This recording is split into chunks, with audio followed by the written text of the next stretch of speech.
Jesús Manuel Perestriana ya ha estado con nosotros en el pasado en nuestro canal.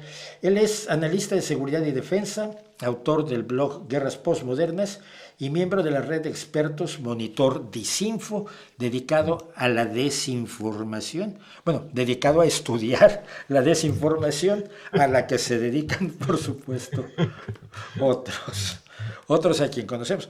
No sé si sabes, eh, gracias primero que nada por estar con nosotros, por supuesto, con mi público, que no es conmigo la cosa, pero no sé si sabes, ayer estuve precisamente hablando con Marc Marginedas, Mm. que está haciendo un trabajo extraordinario sobre la propaganda rusa, y me llamó mucho la atención que la gente no se interesara por este video, como pensando que la propaganda rusa no va con ellos, cosa Bueno, que y es que uno de los objetivos que ha conseguido la desinformación rusa es como digo, embarrar la cancha. sí, sí, Es una de las cosas, y al final es esa idea de, mira, todo el mundo lo hace.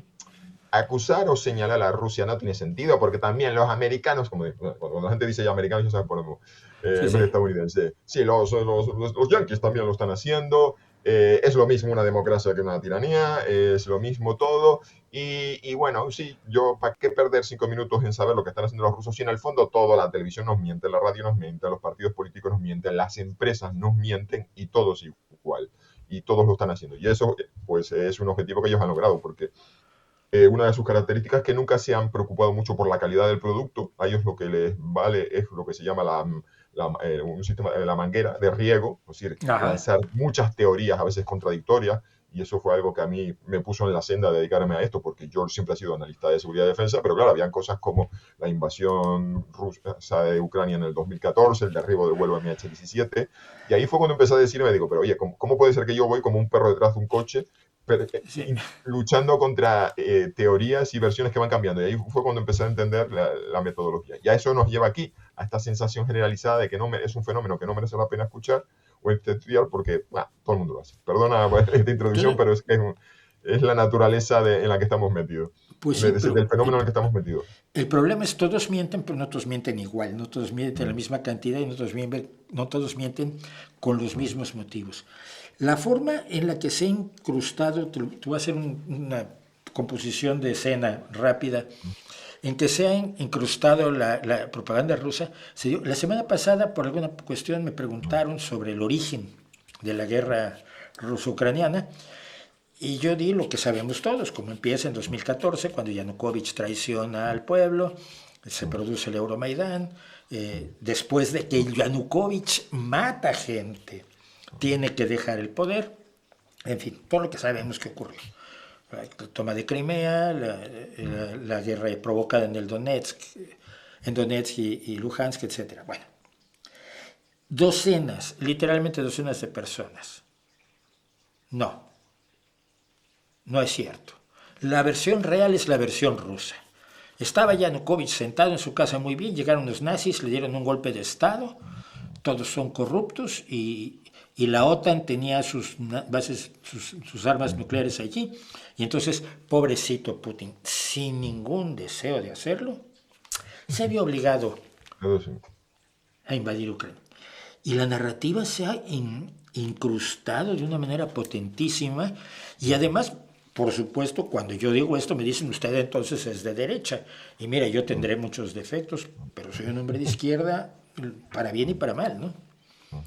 ¿Cómo se logra esa eficacia? Antes de ir a la guerra y lo que está ocurriendo militarmente ahora, ¿cómo se logra esa penetración en la mente de gente que son españoles y colombianos y mexicanos, que son los que me ven, ¿no? Pues primero porque hay un sustrato antiestadounidense muy fuerte y eso yo creo que lo podemos encontrar en los países del sur de Europa. Si uno mira a los intelectuales antiestadounidenses que son citados aquí en España, estoy pensando, me recuerdo a el autor del libro sobre el primer autor conspiranoico que realmente que me encontré, cuando de la red Voltaire, 11S, y luego en Italia y en España. Entonces tenemos primero los países del sur de Europa y luego tenemos Hispanoamérica, en el que siempre, siempre, siempre, siempre se hace referencia a las experiencias de la vieja Guerra Fría, el apoyo a dictaduras.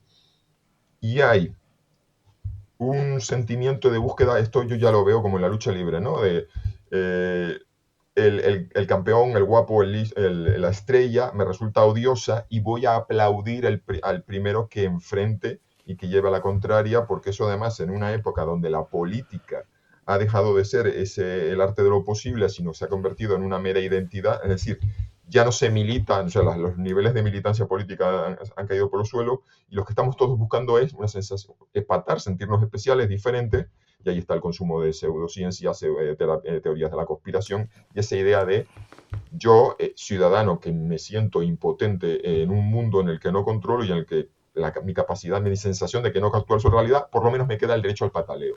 Me queda el derecho a estar aquí en Twitter insultando a los expertos que salen a la tele, a los periodistas y decirles a todos que yo seré pequeño, yo seré insignificante, pero yo me he salido del Matrix. O sea, esto es ya una referencia de una película de mi generación. Me doy cuenta ahora que la generación Z le habla de Matrix y es una película que les queda lejos, pero que impactó mucho en mi generación y hablábamos mucho de la metáfora de salirse de Matrix. Y además hubo toda una generación de blogs conspiranoicos que siguen todavía, que usaron mucho esa metáfora y la siguen usando hoy en día. A ver, lo está usando Elon Musk.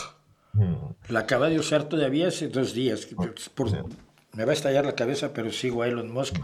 para enterarme de lo que piensa la ultraderecha. Bueno, hoy precisamente antes, al principio de este streaming, alguien me preguntaba si un dron ucraniano, supuestamente, atacara un edificio civil y matara a una mujer, según informes del gobierno ruso, había sido pasar una línea roja ética irreparable. Eh, yo no creo que hayan atacado directamente a esa persona, a un objetivo civil, pero me llamó mucho que fuera una línea roja irreparable. Destruir Mariupol o Buja no No, es una, no es una, no es no. una línea roja irreparable, ¿no? Vamos a lo que está pasando, que es para lo que originalmente te molesté, porque pero ya han pasado todo esto de la desinformación, pero es, ¿qué pasa cuando Ucrania decide, sabes qué, ahora yo invado Rusia? Mm. Bueno, ¿Qué pues es? esto está claro que es tomar la iniciativa y al tomar una posición de mayor fuerza a la hora de negociar. Todos sabemos que esta guerra va a terminar con una negociación. Porque hay gente que desde el principio de la guerra ha dicho veladamente que se rinda a Ucrania y que negocien, porque la única salida es la negociación. Sí, pero si todos sabíamos que esta guerra va a acabar con la negociación. La pregunta es cómo va a terminar, en qué correlación de fuerzas va a llegar Ucrania a esa mesa de negociaciones.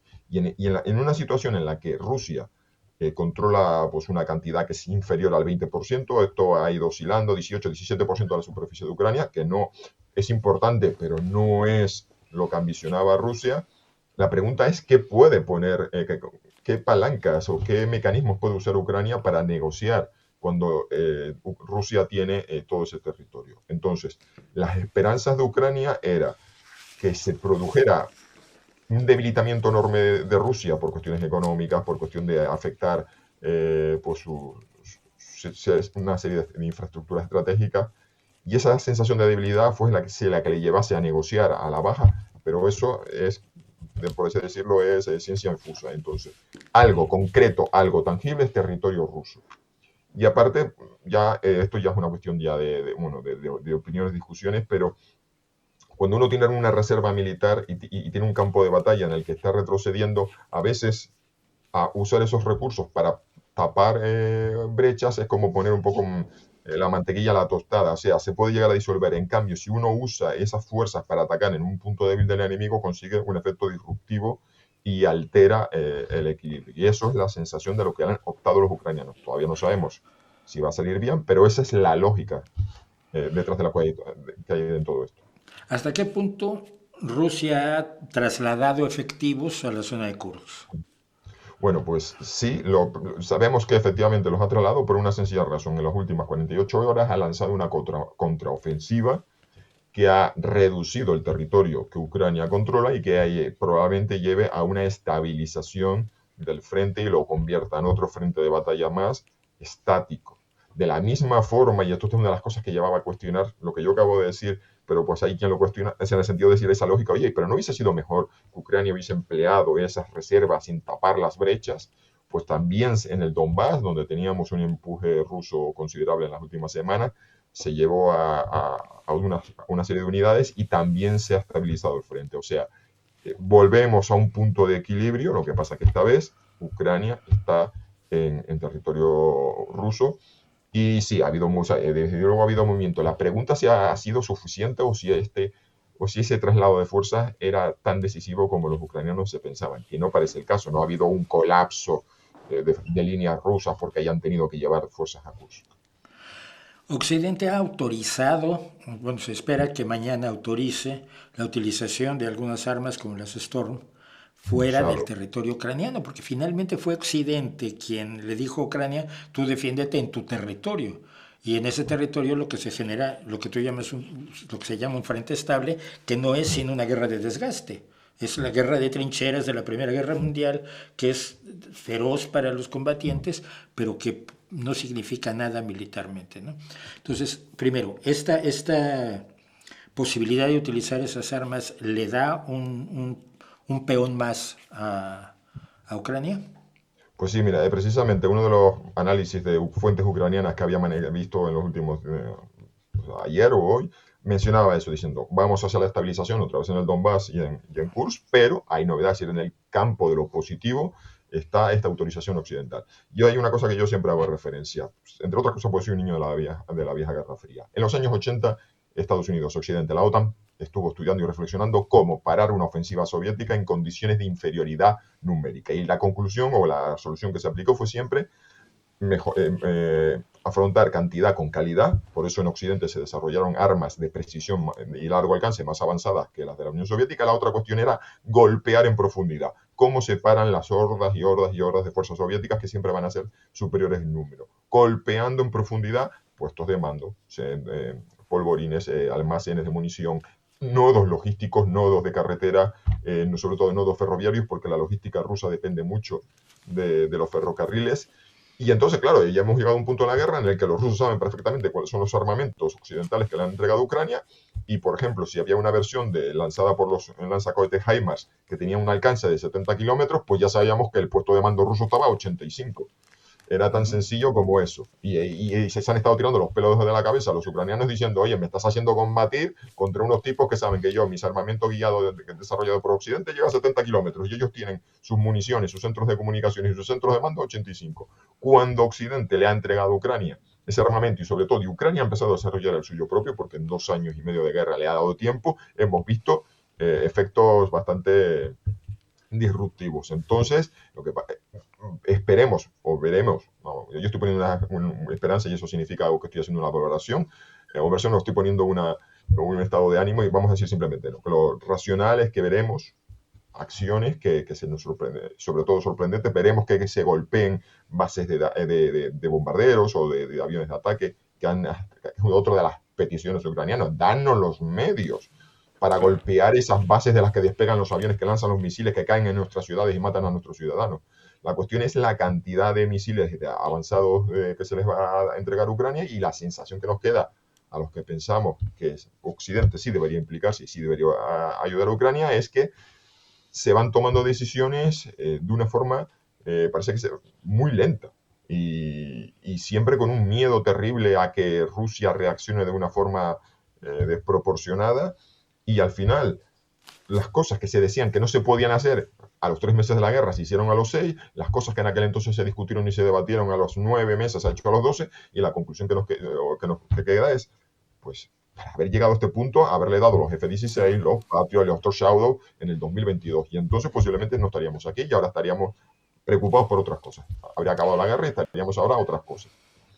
Mencionaba yo antes el canal 1420 de Daniel Orain que hace encuestas callejeras en Rusia. No sé qué información tengas tú de los analistas rusos, pero una cosa en la que ha insistido estas encuestas en las últimas semanas es que a los rusos no parece tenerles muy preocupado, al ruso de la calle, al diseñador gráfico, al informático, no parece tenerles muy preocupados el hecho de que los ha invadido Ucrania, cosa que me deja helado. A ver, el impacto que nosotros aquí en Occidente pensábamos que iba a tener invasión, que entrasen tropas de un país extranjero en Rusia, haya sido minimizado porque se considera que es una anomalía que será solucionada tarde o temprano, ya se ha dado una fecha, para octubre ya estarán expulsados. Dos, es una región periférica. Ucrania no ha logrado capturar una capital de provincia, no ha entrado en la ciudad de Belgorod, no ha entrado en la ciudad de Kursk y, curiosamente, los medios de comunicación rusos, a las famosas tertulias estas que vemos en la televisión pública rusa, decían, bueno, a veces hay que hacer sacrificios para lograr lo que se propone. Como dando a entender que para Rusia era más interesante y más importante eh, mantener el control sobre el Donbass, que por cierto era el corazón económico de Ucrania y se consideraba el corazón económico minero e industrial de la Unión Soviética. Yo no estoy hablando de Ucrania, sino se considera que de toda la Unión Soviética uno de los sitios más Sí. neurálgicos era el Donbass. Entonces es como decir, cuatro pueblos de mierda en una región periférica son un sacrificio razonable para quedarnos nosotros, por ejemplo, con Azovstal, que era la mayor en planta siderúrgica, bueno, que ahora estará absolutamente en ruinas, pero era la mayor planta siderúrgica de Europa y sobre todo las famosas tierras negras, que es una región con un alto potencial agrícola y las minas de Donbass. Entonces parece que para el mensaje que se le ha lanzado al ciudadano medio ruso, no te preocupes, esto se va a solucionar y además, bueno, son unas zonas que encima son ucraniano-parlantes, aunque ellos lo llaman lo llamaban el ruso, la variedad rusa de Kursk, y los ucranianos han dicho, pues si nosotros hablamos aquí con las señoras mayores y es el mismo idioma. Entonces, como una región periférica que no está en el corazón de la Rusia histórica, y entonces, pues, tampoco es la catástrofe. Un factor que siempre ha estado presente pero no ha hecho nada. Bielorrusia. Tenemos al más estrecho aliado de Putin, a Lukashenko, que no es un tipo tampoco nada fiable, que ya en varias ocasiones ha acumulado tropas en la frontera ucraniana, pero que han sido movimientos tácticos sin resultado en el combate. Y ahora nuevamente hay tropas bielorrusas en la frontera ucraniana. ¿Podrá entrar a la lucha el ejército bielorruso? Yo soy muy escéptico al respecto, entre otras cosas, porque el ejército de Bielorrusia es muy débil. Pero esto tiene un sentido. Esto es lo que se llama, en términos militares, fijar fuerzas. Todo ese ruido de movimientos militares de Bielorrusia en su frontera tienen un objetivo, y es que los planificadores militares ucranianos digan, vaya, hay que tener en cuenta la frontera de Bielorrusia, déjame mover fuerzas y déjame tener una reserva de fuerzas cerca de la frontera en Bielorrusia. Fuerzas que, por supuesto, serían muchísimo más útiles en su momento la ofensiva de Gerson, en el Donbass, ahora en Kursk. Entonces, cada vez que los bielorrusos se dedican a hacer maniobras, mueven fuerzas, lo que les están obligando a los ucranianos es a esas fuerzas que están ahí vigilando la frontera, esperando un posible contraataque bielorruso, que se tienen que quedar ahí clavadas en el suelo cuando en circunstancias normales, si Lukashenko hubiese lanzado un mensaje claro, nosotros no queremos para nada intervenir en esta guerra, somos absolutamente neutrales, pues, y vamos a dejar una zona desmilitarizada de 50 kilómetros al lado. Si hubiesen lanzado ese tipo de mensajes, los ucranianos habrían dicho, bueno, con la mitad de tropas que hay aquí, vale, no nos terminamos de fiar de Bielorrusia, pero podemos hacer una apuesta de que no va a pasar nada y podemos mandar esas tropas al frente de batalla. Esa es la función que tiene Lukashenko, que por cierto, él tampoco se termina de fiar de los rusos y a pesar de que actúa como un estado satélite, luego lanza a veces de vez en cuando, de la misma forma que mueve tropas, luego lanza unos mensajes contradictorios diciendo yo pues en esto pretendo mantenerme al margen porque está siempre intentando mantener una cierta puerta abierta con la Unión Europea y bueno, aunque solo sea para subir su valor frente, hacerse de rogar frente a Rusia. O sea, es una jugada siempre, no evidentemente que tenga una intención de pasarse de un cambio, pero en esa situación de debilidad, de ser un estado satélite, Lukashenko siempre da una de cal y una de arena porque está jugando a equilibrios que intentan mantener al margen. Entonces yo no creo, no salen las cuentas de que Bielorrusia quiera entrar en esta guerra. Sí, actúan como mafiosos que se ponen de acuerdo para repartirse un territorio, pero no confían, no le dan nunca a uno la espalda al otro. ¿No?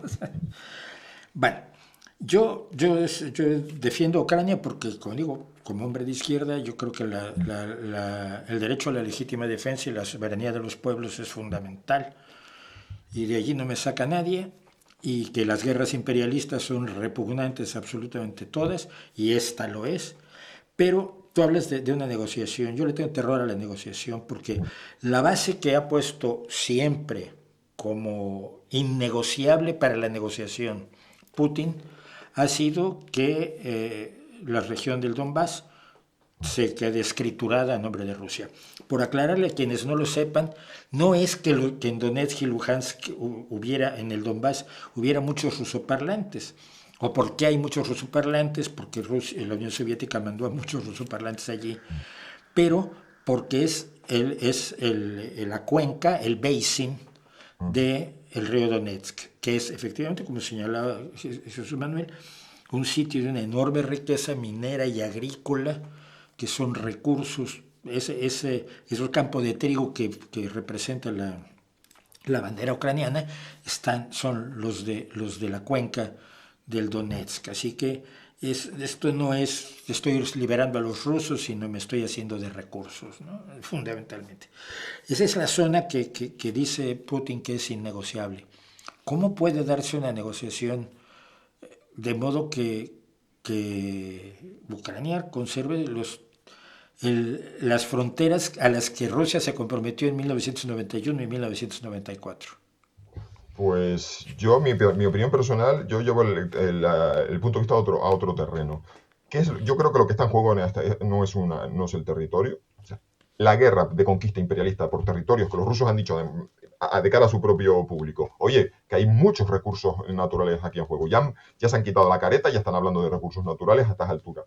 Pero ¿por qué es el plan B? O sea, el objetivo de esta guerra era convertir a Ucrania en Bielorrusia, en una nueva Bielorrusia, convertirlo en un estado satélite. Era una guerra por una cuestión geopolítica y por otras cosas como impedir que Ucrania cogiese un camino decidido e irrevocable hacia la normalidad de la Europa democrática y con una economía de mercado, que era era un ejemplo muy venenoso para Rusia, que un país eslavo excomunista alcanzase la absoluta normalidad. Entonces, lo que está en juego es eso. Y aquí la pregunta es, ¿va a ser realmente Ucrania un país que pueda establecer su propia política exterior y las fronteras, cualquiera que sean, las va a poder defender? Para mí eso es lo que realmente está en juego. Porque podríamos encontrarnos, por ejemplo, una oferta de Putin de decir, oye, vamos a retroceder a las fronteras de 1991, pero tú me garantizas, uno, que nunca vas a entrar en la OTAN, dos, que tu ejército va a ser de Chichinabo, tres, que no vas a firmar ningún pacto externo o exterior sin consultármelo a mí. Y entonces podríamos decir, oye, pues Ucrania sale beneficiada porque recupera el Donbass, sí, pero se va a convertir en un país débil y pierde. Entonces, o podemos encontrar otro escenario en el que Occidente le dice a Ucrania, mira, el coste militar de liberar el Donbass es inasumible, pero hacemos una cosa. Vamos a ver, está por ver que Rusia lo aceptará, que no lo va a aceptar y ya lo han dicho que no lo van a aceptar. Pero te hacemos una oferta. Tú olvídate del Donbass, no vamos a pelearlo, pero esa Ucrania que mantiene el 83% de las fronteras, del territorio, perdón, nacional, va a quedar automáticamente bajo paraguas OTAN. Y tú vas a ser un país que vas a firmar tus acuerdos bilaterales como quieras, porque nosotros nos encargamos de que si Putin lo intenta una tercera vez, esta vez ya no van a ser Leopard de segunda mano regalados, sacados de un descampado, esta vez van a haber tropas OTAN y con sistemas de guerra electrónica, aviones de quinta generación. Los rusos, con los que ya conocemos, los prorrusos van a decir, Triana, jódete, el Donbass es ruso, ya, pero eso sería una auténtica derrota a Putin. O sea, tenemos dos escenarios en los que Ucrania puede conservar el territorio y ser una derrota estratégica porque se convierte en un estado abocado a un limbo en la esfera rusa, o podemos encontrar un escenario en que Rusia se queda con el Donbass y lo presentan como una gran victoria, pero es un fracaso estratégico porque han visto cómo les entra Finlandia, Suecia en la OTAN, cómo Moldavia se acerca decididamente a Occidente y cómo Ucrania han galvanizado a la sociedad ucraniana, donde estos debates y dilemas que teníamos en el 2014, no, pero hay una parte de la sociedad que es rusoparlante y en el fondo eso desapareció. Los rusoparlantes de Ucrania han estado muriendo, luchando y muriendo por una Ucrania que esté vinculada a Occidente. Y eso son los dos dilemas que a mí se me plantean. A mí me parece muy difícil que Zelensky firme un acuerdo en el que recuperan todo el territorio, pero le dice a su población, pues mira, hemos ganado, hemos recuperado todo, pero que sepáis que vamos a hacer ahora un satélite ruso. Eso no lo veo en absoluto admisible. Y los rusos han dicho, aunque nosotros nos quedemos el Donbass y nos consideremos ganadores, pero esa Ucrania esa Ucrania que conserva el 83% entra en la OTAN, para nosotros es absolutamente inadmisible. Entonces estamos en dos posturas muy complicadas de acercar y nos lleva a una situación peligrosa que es que esta guerra simplemente termine congelada, que no haya que terminemos otra vez como en el 2015, que haya un acuerdo de alto el fuego, no un acuerdo de paz que yo dije en una mesa, sino un acuerdo de alto el fuego, en el que el cálculo ruso va a ser a la tercera es la vencida. Vamos a esperar otras circunstancias en las que gobierne alguien en la Casa Blanca que no se quiera comprometer, que tengamos un gobierno amigo en París y otro en Berlín, que estén los nacionalpopulistas de derechas y de izquierda gobernando en distintos países de la Unión Europea y que cuando nosotros lo intentemos por tercera vez ya no haya patriots, ya no haya drones, ya no haya ayuda económica, sino que esté la Unión Europea, los países diciendo, bueno, mira, que se quede en Ucrania, que yo tengo demasiados problemas con la inflación, la subida de la vivienda, la llegada de los inmigrantes y el coste de la vida. Eso para mí sería ya el escenario más peligroso, porque por eso yo insisto en que lo correcto es apoyar a Ucrania, porque la pregunta es, ¿tú quieres una tercera guerra de Ucrania? O sea, ¿tú quieres terminar la guerra ahora o la quieres continuar más adelante? Porque los que defendemos apoyar a Ucrania se nos coloca en una postura de belicista, digo, no, tú lo que estás pidiendo es un pasapalabra, estás pidiendo una patada adelante y ya lo solucionaremos, dejaremos este conflicto congelado en unas circunstancias en las que los rusos apostarían a retomar el conflicto más adelante en situaciones más ventajosas. Como lo hicieron, como lo hicieron. Bueno, yo insisto que yo esperaría que Ucrania pudiera lograr el triunfo manteniendo la integridad de su territorio, pero hay otro problema, ya con este te prometo que termino, pero es que me apasiona por varias razones históricas una sola palabra, Georgia. Si Ucrania cede, siguen Moldavia y Georgia. Ese es un detalle que me olvidé de decir. Que otra de las múltiples razones. Está todo el mundo tomando nota de cómo nos estamos comportando en Occidente en esta guerra. Y cuando digo tomar nota, están tomando nota en Irán, están tomando nota en China, y el mensaje que están lanzando es, ya está Occidente, ha cruzado ya la línea histórica de Zenit y está en franco retroceso. Si Occidente no consigue ser fiel a sus principios y a sus objetivos, pues ya veremos cómo esto va a tener repercusiones en otros territorios. Hemos visto que, ya me las cosas que tú acabas de mencionar y las cosas que yo he dicho y repetido. El grupo One, que era formado por Georgia, Ucrania, Armenia y Moldavia, que eran una serie de países muy desiguales, pero que alguien, pues, con la imaginación geopolítica, de coger un rotulador y dice, venga, vamos a estos países soviéticos que están ahí jugando a un equilibrio y vamos a ver qué políticas hacemos. Entonces, en el tablero vemos que Moldavia, con el apoyo de Rumanía, ha tomado un camino decididamente pro-occidental y bueno, y ahí ha aparecido, ahí está ahí Alemania ayudando económicamente, Francia ha entrado. Armenia está planteándose seriamente un cambio de estrategia. Y como estamos en el de Villena a ver, las victorias y las derrotas, y Ucrania ya sabemos cómo va, y nos queda Georgia como el país en el que parece que el bando es decir, la orientación prorrusa es la que ahora mismo está, es decir, va a caer del lado prorruso. No sé cuánto, es decir, no sabemos, yo no sé, no puedo decir por cuánto tiempo, cuántos giros, si en un nuevo ciclo electoral nos podemos llevar una sorpresa, pero claro, cuando empiezas a tener reformas legales que van encaminadas a perseguir a la oposición que tenga conexiones externas y demás, pues entonces ahí se empieza a Georgia a meterse en un camino irreversible. Entonces, he mencionado justo el país en el que soy más pesimista y donde peores cosas están pasando. O sea, has dado la clave. Pues bueno, lo único que puedo decirte ya es que te emplazo a que vuelvas en alguna otra ocasión. Encantado. Creo que das una información que no estamos viendo en los medios que nos rodean y que además muchas veces no vemos cuando te invitan a los medios. Bueno, eso es una pelea que yo tengo porque hay un tira y afloja siempre de, hola, bueno, quiero contaros, pues ya me llamáis para Ucrania, ¿no? Pues yo creo que los temas importantes son este y este. Y normalmente los medios me han dicho, ya mira, que acaban los rusos de probar un nuevo misil y queremos que nos cuentes cómo este nuevo misil de Putin puede cambiar la Sí, guerra. Y yo, de verdad, no hay ningún misil de Putin que vaya a cambiar la guerra. El tecnofetichismo me parece, y yo sé que sí, sí. es mi tema, pero no es la noticia está en otra parte. Y bueno, eso ya es una pelea que yo creo que en mi caso perdida porque no tengo o la sabiduría o la mano izquierda o la inteligencia emocional, o estoy perdiendo o sea, o estoy intentando algo imposible que es hacerles ver cuáles son, yo creo que los puntos en los que hay que plantearse. Lo que pasa es que estas perspectivas amplias, de gran estrategia macro, parece que no se lleva en los medios de comunicación y lo que se lleva es, acaban de entrar los soldados colgar una bandera, impresionantes imágenes, Sí, sí. cuéntanos cómo va el minuto y partido. Y yo la verdad que no creo que sea el camino. O sea, no nos perdemos en el minuto y partido. Pues, lo que quieras contar, además, este canal es totalmente tuyo, te lo agradezco muchísimo. Tienes todo lo que tienes que contar, todo lo que la gente tiene que saber y no lo que quiere oír, que es como definimos el periodismo. Jesús Manuel, muchísimas gracias y quedas emplazado, te volveré a dar lata, espero que pronto. Pues un placer, la verdad que me lo he pasado muy bien y pues nada, pues, seguimos en contacto y además seguro que habrá muchas cosas que hablar en otras ocasiones. Un abrazo muy Seguro que fuerte y sí. un saludo a la Un audiencia, por abrazo, supuesto. hasta la próxima.